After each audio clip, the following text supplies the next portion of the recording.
In the year 1587, young Thomas, a colonist of the Roanoke settlement, found the New World teeming with untold stories and uncharted woods. Driven by the restless spirit of youth and the lure of adventure, he wandered beyond the familiar clearings and into the dense embrace of the forest.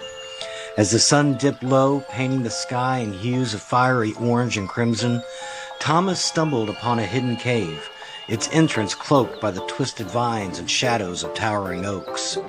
Compelled by a force he could not explain, he entered the cavern, his heart pounding with a mix of fear and excitement. Inside, the air was cool and still, as if untouched by time.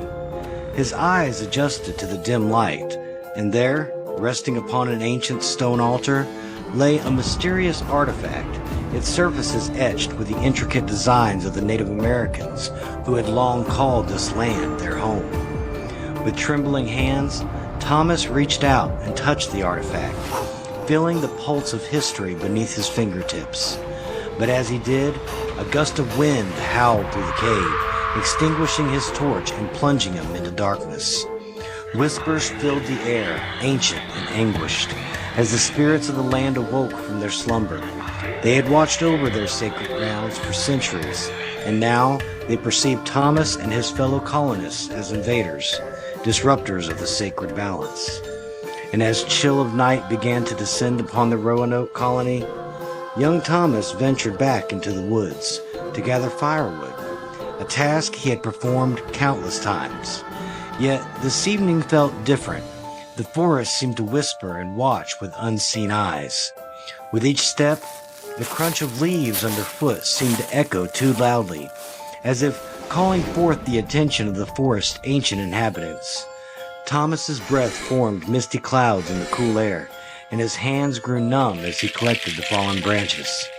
Suddenly, a cold gust swept through the trees, extinguishing his lantern's flame and casting him into darkness. The silence was deafening, and then, without warning, a soft, eerie glow appeared before him.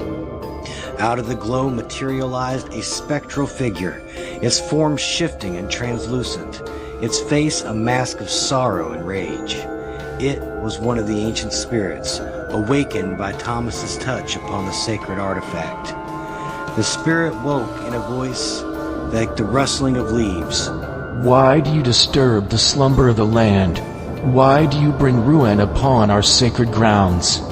Thomas, paralyzed with fear, could only stammer, I meant no harm. I seek only warmth and light for my people." The spirit's eyes blazed with an otherworldly fire, and it moved closer, its presence suffocating.